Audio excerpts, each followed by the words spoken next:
प्रभु यीशु मसीह के नाम से सबको जय मसीह की शालोम। मैं आपका दोस्त, आपका भाई पास्टर पंकज एक बार फिर से परमेश्वर का वचन आप लोगों के बीच में लेके आया हूँ।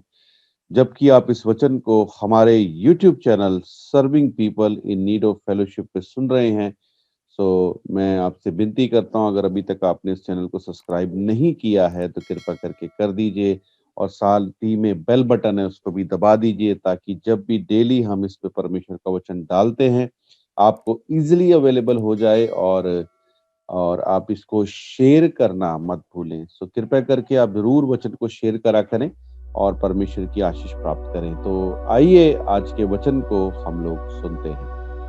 डालेंगे दूसरा कुरिन्थियों उसका 10 अध्याय उसकी 3 आयत से पढ़ेंगे। सेकंड कुरिन्थियंस चैप्टर 10 वर्स 3 से पढ़ेंगे हम लोग। क्या लिखा है हम देखते हैं। क्योंकि यद्यपि हम शरीर में चलते फिरते हैं तो भी शरीर के अनुसार नहीं लड़ते। क्या कहता है? यद्यपि हम शरीर में चलते फिरते तो हैं तो भी शरीर के अनुसार नहीं लड़ते। बड़े ध्यान से आज के वचन को सुनिएगा। आज का वचन आपको कई बातों में विजय दिलाएगा और कई बातों का जो आपको समझ नहीं आती उसका समाधान आपको देगा। हमने पढ़ा 3 आयत पढ़ी, अब 4 आयत देखते हैं हम क्या कहते हैं। पढ़ेंगे। क्योंकि हमारी लड़ाई के हथियार शारीरिक नहीं पर गढ़ों को ढा देने के लिए परमेश्वर के द्वारा सामर्थी है। ठीक है, 3 आयत कहती है हम शरीर में चलते फिरते तो हैं तो भी शरीर के अनुसार लड़ते नहीं हैं। ठीक है, 4 आयत कहती है हमारी लड़ाई के हथियार शारीरिक नहीं पर गढ़ों को ढा देने के लिए परमेश्वर के द्वारा सामर्थी हैं। हमारी लड़ाई जो है इफिसियों 6 अध्याय में पौलुस कहता है लहू और मांस से नहीं है। हमारी लड़ाई जो है वो अंधकार की शक्तियों से। पहली बात इफिसियों 6 अध्याय में बोलता है। अब यहाँ पर जब पौलुस बात करता है तो वो ये बात बोलता है क्योंकि हमारी लड़ाई के हथियार जो है वो शारीरिक नहीं है पर गढ़ों को ढा देने के लिए परमेश्वर के द्वारा सामर्थी है। सामर्थी का मतलब है माइटी, है ना। एक होती है शक्ति और एक होती है सामर्थ। शक्ति जो है ताकत, और अगर हम सामर्थ की बात करें तो वो माइटी है। माइटी का मतलब जिनके ऊपर कोई भी प्रभुता नहीं कर सकता। तो परमेश्वर जो सामर्थ हमें देता है वो माइटी पावर है, उसके ऊपर कोई प्रभुता नहीं करता। और ये जो हथियार हैं वो गढ़ों को ढा देने के लिए, है ना। गढ़, अब देखिए हम गढ़ जो है वो क्या है। अब जानते पुराने समय में जो राजा लोग थे वो दुश्मन से बचने के लिए अपने किलों को गढ़ों को बनाते थे। वो ऐसी जगह पे किलों को गढ़ों को बनाते थे जहां पानी हो, है ना, नदी हो, है ना, जिससे सारा कुछ उनके पास का दिख सके। और या वो पहाड़ी पर अपना किला बनाते थे ताकि दूर से उनको दुश्मन की जो गतिविधि है, एक्टिविटी है, वो पता लग जाए। तो इस तरीके से किले का निर्माण करते थे कि उनको दिखे बाहर क्या होता है, उनको दिखे दुश्मन क्या करता है, लेकिन दुश्मन को नजर ना आए कि वो क्या कर रहे हैं। ठीक है, तो अभी गढ़ जो है वो क्या है, सुरक्षा के लिए है।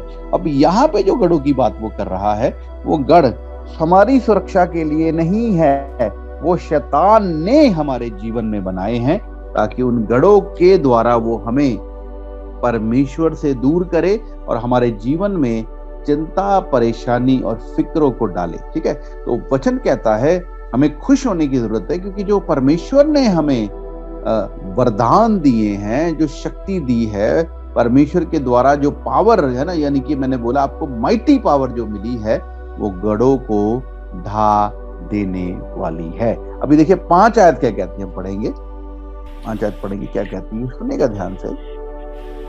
हम कल्पनाओं को और हर एक ऊंची बात को जो परमेश्वर की पहचान के विरोध में उठती है खंडन करते हैं और हर एक भावना को कैद करके मसीह का आज्ञाकारी बना देते हैं।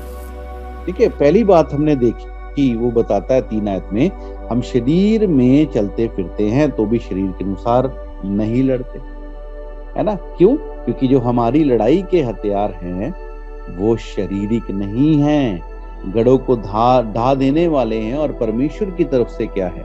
माइटी, पावरफुल है, शक्तिशाली है ना? और कहता है इसलिए हम कल्पनाओं का, ठीक है, पहली चीज है याद रखिएगा, कल्पनाओं का। कल्पना जो है इसको हम अभिलाषा भी कह सकते हैं, कल्पना, है ना? अभिलाषा करना, है ना? और हर एक ऊंची बात का, हर एक ऊंची बात क्या है? अपने आप को ऊंचा दिखाना, घमंड की बात का, और जो परमेश्वर की पहचान के विरोध में उठती है खंडन करते हैं, ठीक है? पहली चीज क्या है? कल्पना का और हर एक ऊंची बात का। पौलुस कहता है हम क्या करते हैं? जो परमेश्वर की पहचान के विरोध में उठती है खंडन करते हैं। और कहता है हर एक भावना को कैद करके मसीह का आज्ञाकारी बनाते हैं। तो यहाँ पे आप देखते हैं कल्पना और भावना के विषय में। कल्पना क्या है? कल्पना का मतलब है आपके मन में विचार आना, अभिलाषा आना और उस अभिलाषाओं के साथ चलना, है ना? आपके मन में अभिलाषा आई कि मैं काश मैं इस देश का प्रधानमंत्री होता, लेकिन और आप कहते हैं कि काश मैं इस देश का प्रधानमंत्री होता तो मैं इस देश को चलाता, लेकिन सोच के देखिए आपसे तो आपका घर नहीं चल रहा, आप देश को कैसे चलाएं? आपसे तो रिलेशन नहीं चल रहा, आपका पति पत्नी का रिलेशन नहीं चल रहा, आपसे तो आपके बच्चे नहीं संभाले जा रहे, आप देश को कैसे संभालेंगे? है ना? ये क्या है? कल्पना है। उस काम को करने के लिए, है ना, करना जो आपकी सामर्थ्य से बाहर है, व्यर्थ बातों की सोचना, है ना, कल्पना में रहना। और दूसरी बात क्या है? भावना। भावना क्या है? किसी ने कुछ कह दिया, चोट लग जाना, उसने ऐसे कह दिया, उसने वैसे कह दिया, मन में चोट लग जाना। तो दो बातों को याद रखिए, पहली चीज है कल्पना और दूसरी चीज है भावना। अगर आपके मन में कल्पना और भावनाएं हैं, इमेजिनेशंस हैं, है ना, और फीलिंग्स हैं, तो मैं सच बता रहा हूं, आपसे पहली बात है आप शैतान से कभी भी लड़ नहीं सकते, क्योंकि जब आपका मन इमेजिनेशंस और फीलिंग से ही भरा रहेगा तो किस समय आप प्रभु के वचन से भर सकते? कब प्रभु आपसे बात करेगा? सोच के देखिए, अगर आप प्रार्थना में बैठे हैं और 10 मिनट की 15 मिनट की प्रार्थना में आपका क्या होता है? थोड़ी देर बाद आपका प्रार्थना में बैठने के बाद प्रार्थना से उठ जाते हैं, आपका प्रार्थना में मन नहीं लगता है। क्यों नहीं लगता है? ज्यादातर लोगों का यही एक क्या बोलेंगे कारण है प्रार्थना में मन ना लगने का। वो रीजन क्या देते हैं कि भाई हम प्रार्थना में तो बैठते हैं, हमारा मन कहीं और भटकता है, हमारे मन में कभी कोई अभिलाषा आती है, कभी कोई बातें आती, कभी किसी ने हमें चोट दी है, उसकी फीलिंग में उसमें हम भावुक हो जाते हैं, है ना? कई बार हम प्रभु के पास जाते हैं, रोते हैं। क्यों रोते हैं? उसने मेरे साथ ऐसा किया, उस व्यक्ति ने मेरे साथ बुरा किया। आप उस व्यक्ति की बातों को अपने मन में रखते हैं। और दूसरी बात क्या? कल्पना। आपके मन में कल्पनाएं आती हैं, तू ऐसा कर, तू वो कर, तू ये कर।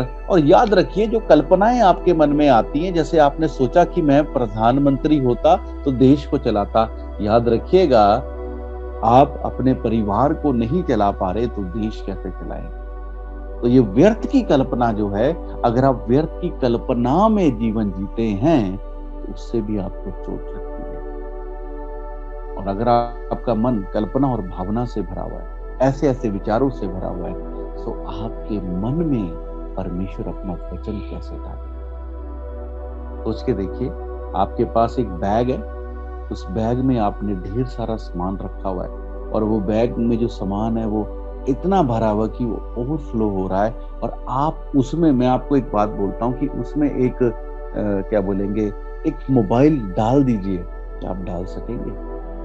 आपका जो बैग है वो तो सामान से ओवरफ्लो हो रहा है, उसमें मोबाइल कैसे डाल सकते जब तक आप उसको खाली नहीं करें, है ना। आप वचन में प्रभु के साथ कैसे जुड़ पाएंगे जब तक आप कल्पनाओं और भावनाओं से बाहर नहीं आए। 24 घंटे आप कल्पनाओं में रहते हैं, काश ऐसे होता, काश वैसे होता, काश ये हो जाता, और जब वो नहीं होता तो आपको चोट लगती है ना, और आप भावना में बहते, उसने मुझे ऐसा कह दिया, उसने मुझे वैसा कह दिया, और तब जब प्रभु के पास आकर आप थोड़ा रोते हैं तो उसके बाद आपको थोड़ी सी मन में खुद ही तसल्ली और दिलासा मिलता है, उसके बाद आप थोड़ा सा खुश हो जाते हैं, लेकिन थोड़ी देर बाद फिर आप उदास हो जाते हैं। ये सब कुछ क्यों हो रहा है? क्यों आप प्रभु में नहीं बढ़ रहे? क्योंकि आपने अपने मन को कल्पना और भावना का जमा करने का स्थान बनाया। आप प्रार्थना करते हुए आपका मन नहीं लग रहा, आप बाइबल पढ़ रहे हैं, आपका ध्यान कहीं और है। क्यों है? आपके मन के अंदर विचार चले जा रहे। आप जानते हैं ये कल्पना और भावना कितनी खतरनाक चीज है ना। देखिए, हम जब लूसीफर की बात करते हैं, जिसको शैतान आज हम कहते हैं, जो हमारा विरोधी है ना, जिसको परमेश्वर पसंद नहीं करता है। आप जानते हैं परमेश्वर ने सबसे खूबसूरत रिश्ता उसको बनाया था, कहते हैं ना, फुर्सत से बनाया था उसको, और खुदा ने उसके अंदर साज लगाए, हर तरीके के पत्थर लगाए, कीमती पत्थर उसमें चढ़े। परमेश्वर ने उसे इतना खूबसूरत और इतना ज्यादा ब्यूटीफुल बनाया। लेकिन आप जानते हैं वो लूसीफर से शैतान कैसे बना? सिर्फ एक बात के कारण, उसके अंदर घमंड आया, क्यों ना मैं अपना सिंहासन परमेश्वर से ऊंचा बना। और ये घमंड कहां से आया? ये घमंड आया जब उसने कल्पना की, जब उसने व्यर्थ की कल्पना की, क्यों ना मैं अपना सिंहासन परमेश्वर से ऊंचा बनाऊं। और आप जानते हैं उस कारण से वो उस जगह से जहां पे प्रभु ने उसे बिठाया था गिरा। आज जब हम शैतान की बात करते हैं तो हमें बड़ा अजीब सा महसूस होता है, हमें बड़ा गुस्सा आता है, हम उसको अच्छा नहीं समझते, उसके बारे में बुरा बोलते हैं। लेकिन आप जानते हैं वही शैतान, जब तक वो लूसीफर था, जब तक उसके मन में कल्पना नहीं आई थी, घमंड नहीं आया था, उसको सब इज्जत देते थे। वो परमेश्वर के राइट हैंड में रहता था, और जहां कहीं वो जाता लोग उसको इज्जत और सत्कार देते थे। लेकिन एक बात ने उसको लूसीफर से, परमेश्वर के सबसे प्यारे स्वर्गदूत से, सबसे बुरा बना दिया। वो एक ही चीज थी, वो थी उसके मन में जो कल्पना आई। कल्पना ने शैतान को पैदा किया। आप जानते हैं आज हम बोलते हैं क्या कहते हैं, परमेश्वर हमारा पिता है, परमेश्वर ने हमें बनाया है। और आप जानते हैं इसी प्रकार से लूसीफर को शैतान किसने बनाया? शैतान का पिता कौन है? शैतान का पिता है उसके मन में जो घमंड आया। और वो घमंड क्या था? कि मैं अपने आप को परमेश्वर से ऊंचा करूं, अपना सिंहासन परमेश्वर से ऊंचा बनाऊं। ये बात उसके अंदर जो आई, ये कल्पना के द्वारा आई। तो मैं बताना चाहता हूं लूसीफर को शैतान बनाने वाला, यानी कि शैतान का पिता कौन है? उसकी कल्पना है, उसके मन में आने वाली कल्पना। तो मेरे प्रियो, मेरे भाई, मेरे बहनों, मेरे से बुजुर्ग और मेरे बच्चों, मैं एक बात कहना चाहता हूं। पौलुस कहता है हमें गढ़ों को ढाना है, हमें गढ़ों को ढाना है। यही तो गढ़ है। आपको पता है आपका बैरी कौन है? शैतान क्रूस पर हरा दिया गया है, ठीक है ना। यीशु मसीह ने शैतान के सर को कुचल दिया है। किसके लिए? वो तो पहले से यीशु मसीह से हारा हुआ है, वो तो वैसे ही परमेश्वर के सामने खड़ा नहीं हो सकता। उसने हमारे लिए क्रूस पर शैतान को हराया, उसको कुचल दिया है। और जब उसको कुचल दिया है, उसको हरा दिया है, आज हमारा दुश्मन शैतान नहीं है, आज हमारा दुश्मन पता कौन है? हमारी कल्पना और भावना, हमारे मन में आने वाले विचार, वही हमारे दुश्मन है। आप जानते, जब आदम और हवा अदन की वाटिका में रहते थे, तो हवा के मन में क्या आया? विचार आया, कल्पना आई, और उस कल्पना ने उसे क्या कर दिया? उस क्या बोलेंगे, अभिलाषा ने उसे क्या कर दिया? पाप करने में मजबूर कर दिया। याकूब इस विषय में बहुत ही अच्छी तरीके से बताता है। हम देख लेते हैं याकूब की पत्री, उसका 1 अध्याय, उसकी 14 आयत देखेंगे। जेम्स चैप्टर 1 वर्स 14 से देखते हैं हम लोग क्या लिखा है। देखिए, परमेश्वर का वचन कितना अच्छा है। आज प्रभु हमें सिखा रहा है कि हमारे प्रार्थना करने में और वचन पढ़ने में मन क्यों नहीं लगता, क्योंकि मन में तो कुछ और ही भरा हुआ है ना। आप एक बस को लेके जा रहे हैं और आप किसी व्यक्ति को बोल, आपकी बस भरी पड़ी है, आपकी, या फॉर एग्जांपल आपके घर में कोई व्यक्ति आता है और आपके घर में एक चेयर है जिसपे कोई ऑलरेडी बैठा हुआ है, और आप उस व्यक्ति को, जो आपके घर में आया, आप उसे बोलते इस चेयर पे बैठ जाओ, तो वो क्या कहेगा? वो कहेगा, भाई पहले उस व्यक्ति को तो उठाओ जो उस चेयर पे बैठा है, तभी तो मैं आकर उस पर बैठूंगा। तो सेम वे, अगर आज आपके मनों में कल्पना और भावना है, अगर आपके मन पे कल्पना और भावना ने कब्जा किया हुआ है, पहले उस कल्पना और भावना को निकाल कर बाहर करें, तभी प्रभु आपके उस कुर्सी पर, उस मन पर जो कुर्सी के समान है, विराजमान होगा, है ना।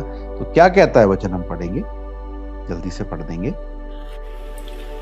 परंतु प्रत्येक व्यक्ति अपनी ही अभिलाषा में खींचकर और फंसकर परीक्षा में पड़ता है।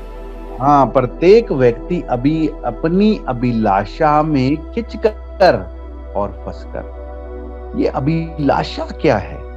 यही तो कल्पना है ना। अगर हम बोले अभिलाषा या कल्पना, तो ये गलत नहीं होगा। तो क्या कहता है, एक बार फिर पढ़ देंगे 14 आयत को, सुनिएगा ध्यान से। परंतु प्रत्येक व्यक्ति अपनी ही अभिलाषा में खींचकर और फंसकर परीक्षा में पड़ता है।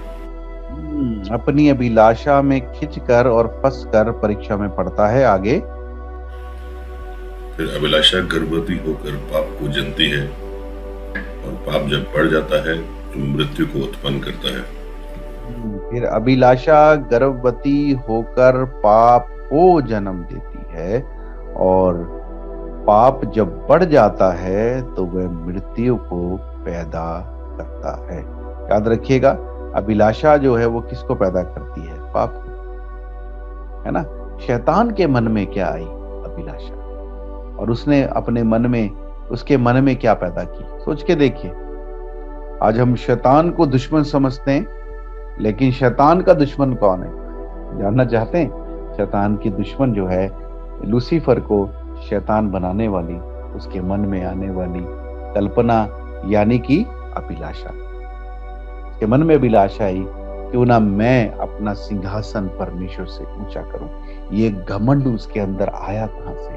कल्पना के कारण। तो वो ये बात कहता है, प्रत्येक व्यक्ति अपनी ही अभिलाषा से खिंचकर और फंसकर परीक्षा में पड़ता है। और फिर कहता है, फिर अभिलाषा गर्भवती होकर पाप को जनती है, और जब पाप बढ़ जाता है तो वह मृत्यु को उत्पन्न करता है। तो याद रखिएगा, अपने मन को खाली करें हर एक उस बात से जो आपको परमेश्वर के पहचान की विरोध में खड़ी हुई है ना। पौलुस क्या कहता है, हर एक उस बात को क्या करो, खत्म करो, खंडन करो उस बात का, है ना। देखिए, मैं आपके लिए इस आयत को पढ़ दूंगा। कहता है, इसलिए हम कल्पनाओं का और हर एक ऊंची बात का जो परमेश्वर के पहचान के विरोध में उठती है, खंडन करते हैं, और हर एक भावना को कैद कर कर मसीह का आज्ञाकारी बनाते हैं। सो आज मैं आप लोगों को कहना चाहता हूं, शैतान के खिलाफ प्रार्थना करने से अच्छा है अपने बैरियों के खिलाफ प्रार्थना करने से अच्छा है आप अपने मन के लिए प्रार्थना करें और अपने मन को कल्पना से और भावना से दूर रख। मैं सच कहता हूं, प्रभु हमसे प्रेम करता है और आप जानते हैं इसीलिए उसने अपने पुत्र को हमारे लिए बलिदान दिया। वो चाहता है हमारे साथ रिश्ता बनाना, वो चाहता है हमसे बात करना, और मैं जानता हूं हर कोई ये चाहता है कि प्रभु उससे बात करे। उसके लिए वो उपवास रखते हैं,